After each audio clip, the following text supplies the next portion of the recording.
दोस्तों, आपको लगता है गूगल सिर्फ सर्च इंजन है, आपके मोबाइल में यूट्यूब चल रहा है, जीमेल का नोटिफिकेशन आ रही है, पर क्या आप जानते हो कि गूगल का सबसे बड़ा इंफ्रास्ट्रक्चर प्रोजेक्ट इंडिया में बनने जा रहा है, और वो भी हमारे विशाखापट्टनम आंध्र प्रदेश में। $6 बिलियन का इन्वेस्टमेंट, एशिया का सबसे बड़ा डाटा सेंटर होने वाला है। आज मैं आपको पूरा सीन समझाऊंगा, क्यों गूगल ने इंडिया को चुना, क्या फायदा होगा और आपके फ्यूचर पे इसका क्या असर पड़ेगा। क्या है ये प्रोजेक्ट? सबसे पहले समझो कि डाटा सेंटर क्या होता है। दोस्तों, जब आप गूगल पे कुछ सर्च करते हो, यूट्यूब वीडियोस देखते हो, गूगल ड्राइव पे फाइल अपलोड करते हो, वो डेटा कहीं स्टोर होता है, प्रोसेस होता है। इसी स्टोरेज और प्रोसेसिंग के लिए बड़े बड़े डाटा सेंटर्स बनते हैं। अब गूगल ने डिसाइड किया है कि एशिया का सबसे बड़ा डाटा सेंटर विशाखापट्टनम आंध्र प्रदेश में बनेगा। इसके लिए गूगल $6 बिलियन यानी 50,000 करोड़ से ज्यादा का इन्वेस्टमेंट करेगा। ये 1 gigawatt hyper scale data centre होगा। इतना बड़ा फैसिलिटी एशिया में अब तक कहीं नहीं है।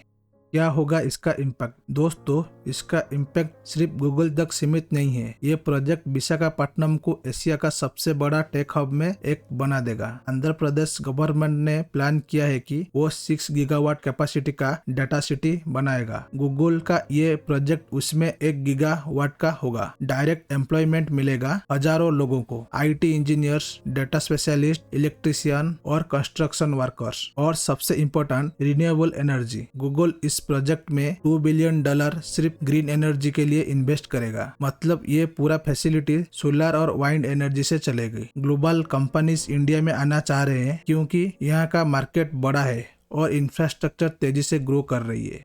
क्यों चुना गूगल ने विशाखापट्टनम को? अब आपके दिमाग में सवाल आ रहे होगा कि गूगल ने विशाखापट्टनम को ही क्यों चुना? बेंगलोर, हैदराबाद भी तो बड़े IT हब्स हैं। पहला रीजन, सब सी केबल कनेक्टिविटी। वाइजैक में 3 नए under sea cable landing station बन रहे हैं, जो गूगल के डेटा ट्रांसपोर्ट को अल्ट्रा फास्ट बनाएंगे। दूसरा, cheaper power and land. Andhra Pradesh government ने सस्ती बिजली और लैंड के साथ इंसेंटिव दिए हैं। तीसरा, emerging tech hub. CM Chandrababu Naidu Vizag को next Silicon Valley of India बनाना चाहते हैं। सिंगापुर में इन्होंने प्रेजेंटेशन दिए थे, जहां गूगल ने इंटरेस्ट दिखाए। और सबसे बड़ा reason, political stability and infrastructure push. Vizag अब स्मार्ट सिटी बनने जा रहा है, with port, airport and fibre optic network.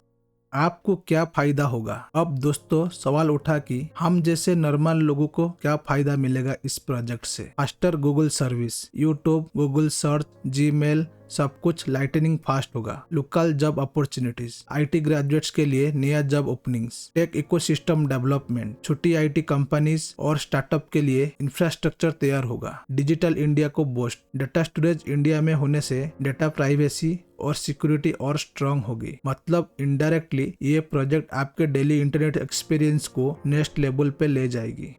Google का फ्यूचर विजन। गूगल का विजन सिंपल है, डिजिटल इंफ्रास्ट्रक्चर को ग्लोबल लेवल पे एक्सपेंड करना। इंडिया में 800 मिलियन इंटरनेट यूजर्स हैं और ये नंबर्स दिन ब दिन बढ़ रहा है। गूगल फ्यूचर में क्लाउड कंप्यूटिंग, AI सर्विस और बिग डेटा एनालिटिक्स के लिए इंडिया को एक बेस बनाना चाहता है। ये डेटा सेंटर उसी मिशन का पार्ट है। और इंटरेस्टिंग बात यह है कि गूगल इस पूरे प्रोजेक्ट में ग्रीन और सस्टेनेबल एनर्जी से रन करेगा, मतलब एनवायरमेंट फ्रेंडली भी है। तो दोस्तों, अब आप समझ गए कि विशाखापट्टनम में गूगल का ये $6 बिलियन का प्रोजेक्ट सिर्फ एक बिल्डिंग नहीं, बल्कि एक डिजिटल रिवॉल्यूशन का स्टार्टिंग पॉइंट है। आपको क्या लगता है, क्या वाइजैक इंडिया का नेक्स्ट टेक कैपिटल बन सकता है? कमेंट में जरूर बताओ। और अगर आपको ये वीडियो इन्फॉर्मेटिव लगा तो लाइक करो, शेयर करो और सब्सक्राइब करो। अगले वीडियो में आपके लिए और भी धमाकेदार फैक्ट्स लेकर आऊंगा। तब तक के लिए जय हिंद।